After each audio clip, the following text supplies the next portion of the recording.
Hello, I am Ashley, the founder of Elemental Growth, and I'm here to talk to you today about the hormone disorder PCOS, or polycystic ovarian syndrome, as well as my experience at the Institute for Integrative Nutrition, where I learned and was certified as a hormone health coach. This is just a little sneak peek into my journey so far, and if you have any other questions or want me to dig deeper into anything, you can definitely leave that in the comments below or reach out to me at Ashley@elementalgrowth.org. That is my email address.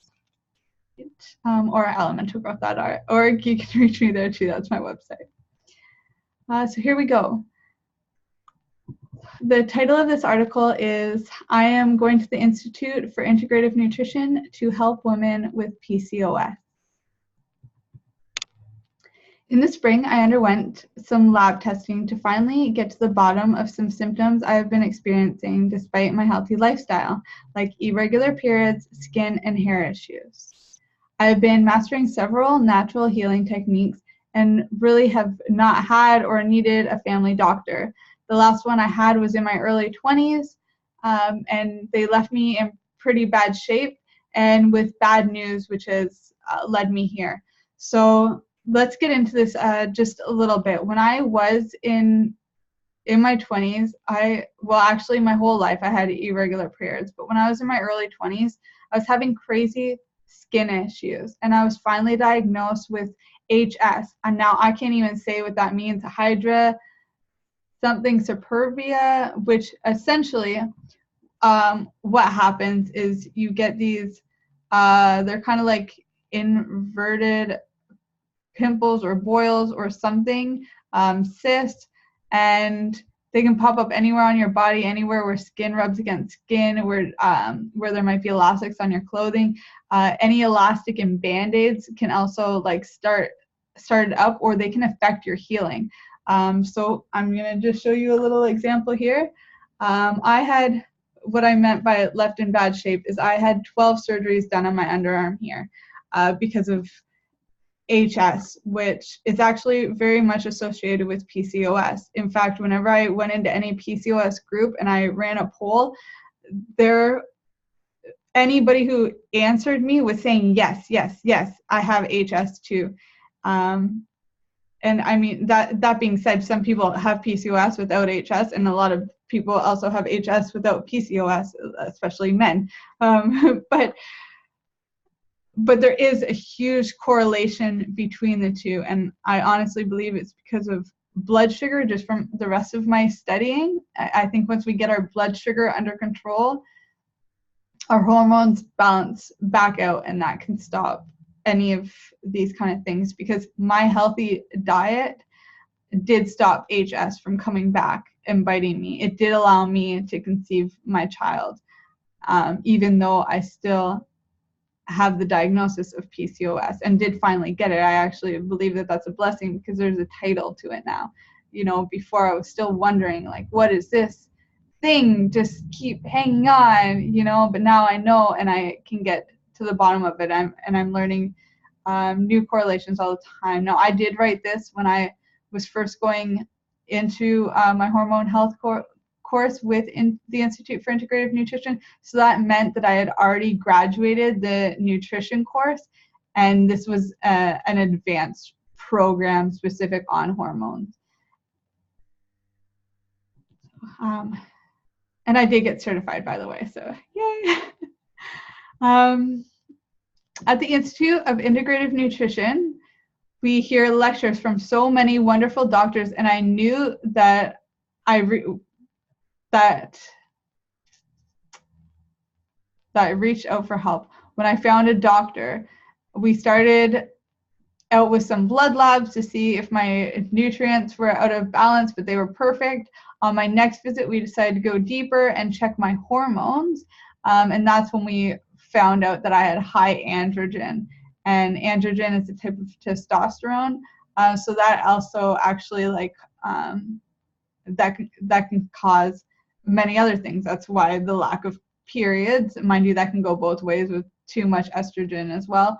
But it also explained in a sense, while I was growing body hair in different areas, like my upper lip, which just, it's annoying, and it can be like kind of shameful too, being a woman, because you feel out of touch with your femininity, especially like no periods, growing facial hair. It's like, oh my God, what's happening here? Like, you know, you're not a man, but there's something there. And even today, you know, I definitely resonate more with men than I do with women, but being a mother, I now have this new way in to bond with women, and it's bringing me back to my femininity. What else? On my next visit, we decided, okay, so from there we did an ultrasound suspecting PCOS, despite the fact that I did not fit the normal profile, which I didn't. I don't fit the normal profile. Besides my irregular periods, you know, my diet was great, my weight's great, everything's great. But mind you, if I would have had this doctor in my early 20s before being scared off of them, that would have been great too, because then I know that I would have had this under control as well. But they weren't checking for these things. It wasn't even a word that came up. It was just take care of this one problem, take care of this one problem, nobody ever wanted to know what was causing any of it. It's just something that happens. It's normal.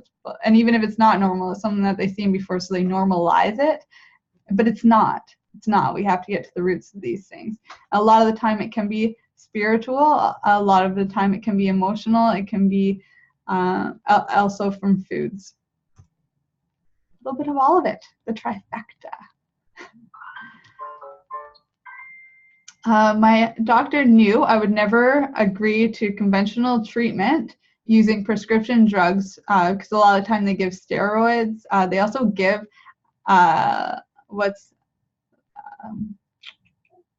diabetes medications to help the blood sugar if it's somebody who's gaining extra weight. But either way, it's like steroids, diabetes medication. No, thank you. And they knew not to pressure me, and knew I was going in there holistic, that I hadn't seen a doctor in a very long time. Didn't want to spook me. So instead, she gracefully challenged me to find the answers and seek holistic treatment. I met again with her 6 months to see what progress I had made. As a student at IIN, I was offered the opportunity to take an advanced course in hormone health. Saying yes meant that I would be learning from the world's top experts in hormone health and be able to integrate the science with my background as an attuned Reiki master and herbalist. So now I have the trifecta in my pocket, right? Talk about synchronicity. An opportunity like this presenting itself at the same time as getting a hormonal diagnosis. Not to mention how connected the chakra system is with hormones. I dug into my savings. I released some ideas that were no longer serving me or relevant, and I carved out the time needed to succeed in this course. And I did. And I graduated, and now I'm able to help other women and connect in these more meaningful ways. And it wasn't just PCOS hormones. This was like an actual hormone health course in general, but there is a module specific for PCOS, just like there's a module specific for men's health and all these other areas. So if you have done the Institute for Integrative Nutrition course, and you're interested more in hormones, I definitely do recommend this. Joshua does still run the program. He doesn't run all of the advanced courses, but he does run this one. He's there guiding you. It's very special. It's definitely also more intense. There's a lot less guest speakers. It is the IIN staff. They do bring in the specialists are part of that team. Well, calling upon my existing knowledge with herbology, I had already seen some results. As I said, I did conceive my son. I lost whatever added weight that I had. I got my mood back, my energy back. So I was doing really, really good. I just knew that there's still something. I knew that I should have been doing better after all that time. Currently, I am taking Vitex, which is a chastity berries.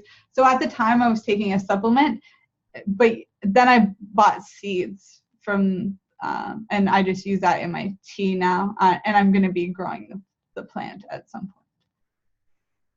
And you can consume also mint tea 3 times a day. So I'm not doing Vitex all the time. And even with the tea, you want to go like small doses. You don't want too much at once. Like, it is a good tonic. You can have it every day, but I wouldn't start off with a lot, because because it works with your hormones, you might get dizzy or something. So I would just start slow, do a little bit until you get used to it. Mint, on the other hand, I try to get that in 3 times a day. Usually I fill up a French press at the beginning of the day with green tea and mint. Green tea is another good one for hormones. So is flax seeds. Can't remember if I talk about this in here, so I'm just going to get back on topic. So I do this on a cycle with the mint and chastity berries, 5 days on, 2 days off. That is a normal herbology thing that we do. Take a break, reset your body to get back in balance, and then you take the tonic again for 5 days. I don't believe that we should become reliant on any medicines, even herbs, because diversity is far too important. I also created a PCOS diet that has been simple and helpful. I am focusing on plant-based proteins like nuts, seeds, sprouts, spirulina, chlorella, and legumes.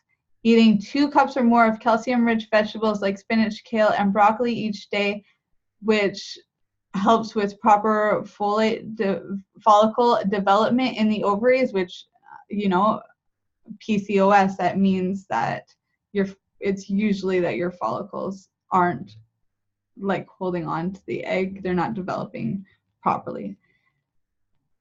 I'm also, like, it's different for everyone. There's so many different degrees of PCOS too. Like, for me, I'm just talking specific about me here. For me, it's high androgen. For me, I have follicle issues.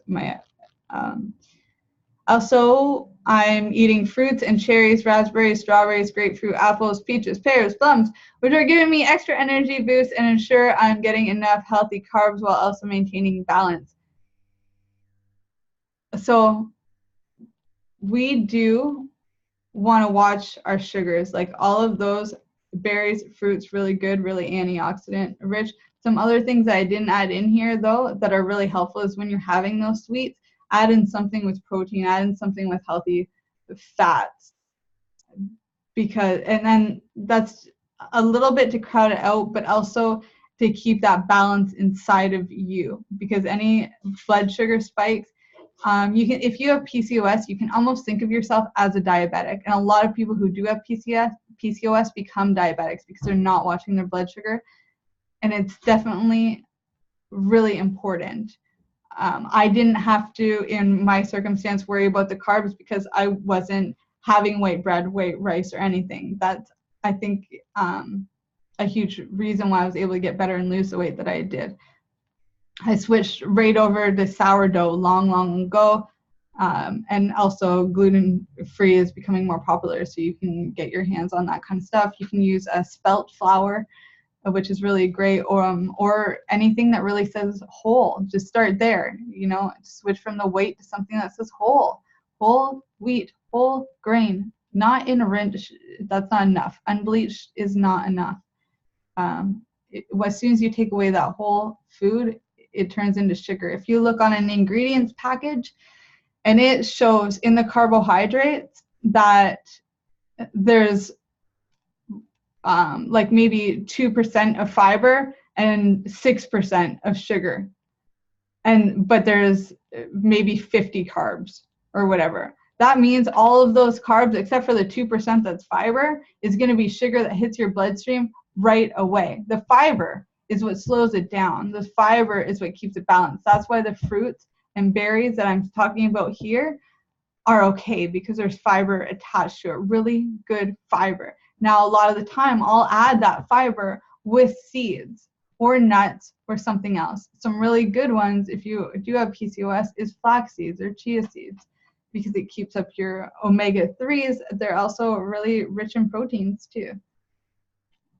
And that's what we want. We want to take away everything else and focus mainly on like a rainbow rich fruits and vegetables, as well as proteins and healthy fats, not the trans fats, healthy fats, like a raw olive oil that is uncooked, unheated, or coconut oil or avocado oils, or avocados as a whole fruit.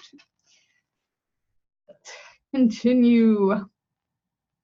My Reiki and yoga practice is looking a bit different too. PCOS is an issue regarding the reproductive organs, which means it's a second chakra imbalance. Our second chakra, Savasana, governs creativity, healthy self-expression, self-worth, and a feeling of liberation. And I'll tell you too, I've been feeling more liberated in this last year since I graduated that hormone health course than I have in a very, very long time. I also started getting to the roots of where my spirituality aspects were coming into play with PCOS. I was able to dig through some of the layers, some of the things I wasn't admitting to myself, to figure out why that chakra was blocked, why that was a weakness for me, that one area in my body.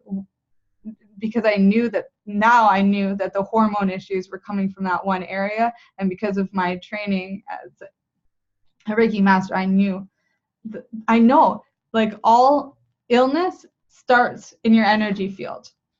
And then it finds a weakness in your body if you don't deal with it. And that's where it found it for me. And sometimes this stuff is like family karma, it happened to through the generations. As soon as I found out PCOS, I started talking to my mom. Like, did you or your mom have any issues with your ovaries or anything? My mom went on about some things that went on with her. She talked about her mother, and, I felt really connected to that bloodline, but I also realized some of the spiritual things that were connected, some of those other things that continued through the bloodline that were never dealt with. I had to ask myself the question, what is going on with me emotionally, mentally, and spiritually? Issues in these areas always manifest physically if you don't deal with them. If you deal with them right away, you don't have to worry about it. But if you have a weakness in your body and you don't deal with something spiritual, it will manifest into that weakness. I teach that to my clients all the time because it's true, and we see it over and over and over and over and over again, whether it's a Reiki client or a coaching client. When balancing chakras using Reiki, I am working through shame, healing sexual energy, and visualizing flow, as this chakra is governed by the element water. PCOS for me is a genetic trait, and so I'm not only healing my own blockages, but those of my ancestors. I am healing my family karma. I chose to meditate with crystals that clear and heal the sacral chakra. So that's citrine, tiger's eye. There's some really good ones. By placing them on my belly, just below my navel, as the crystals activate Savasana, I visualize healing for 10 to 15 minutes and let the crystals do its thing. I offer my crystals to the sun and the moon to charge. I also infuse them with water occasionally too. So sometimes, like if I just have a regular glass of water and I don't often have like stomach pains or anything like that. But if I'm feeling a little off, or those butterflies, or I know my period's supposed to be coming, maybe we're coming up to the new moon, and I'm not. That's the time where, as a woman, you should be getting your period, and then the full moon's for fertility. So when I come into those times to try to sync myself up, I'll put crystals like actually directly into my water, and I'll drink it.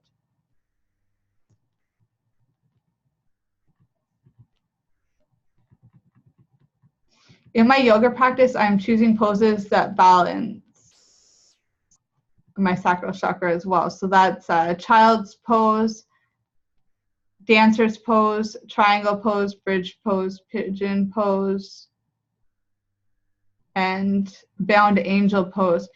So if you go back to this article, you'll see why I chose each one. Like, for example, I put child's pose as a counter pose, dancer's pose for balance, triangle pose to stretch out and release emotion.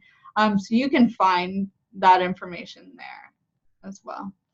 Already, I see so much promise and progress with natural dietary, spiritual, and herbal treatments that I'm using. This research is only just the beginning. As I progress through my hormone health course, I will gain a better understanding of the science between how symptoms manifest in the body and what factors make the symptoms different in each person. There's a lot more I could say about PCOS and natural healing techniques, but let's continue the conversation in the comments because I would love to hear from you. And I honestly do hope you guys have an awesome week. There are some really good things coming up. I have been working with the founder of the PCOS Thrive Collective for over a year now. Her name's Tanya Jane Mraz-Vaz, and she's got so if you are a sufferer of PCOS, you can go to the PCOS Thrive Collective. It's a free group. You can get in there. But we're organizing a mastermind now. Well, actually, she is, but she's asked me in for one of the talks, which I feel so honored. And so that's going to be really great. It's like an intensive to figure out from the beginning, like, is PCOS what it is that you have? Do you have that diagnosis, or do you just know that something's going on, and maybe where I was a year ago, you know? And then we start going into all of these other things, spirituality, yoga. We talk about nutrition a lot, and many of the other things too, just breaking through blockages in general. We talk about natural home remedies, all these kind of things. I'm sure that there's probably more, but those are the things that I'm going to be inside of those conversations. So that's what I'll bring to you today. If you go to the PCOS Thrive Collective, however, you will find all of Tanya's information on that. All right, you guys, I love you all so much, and I'll talk to you very soon.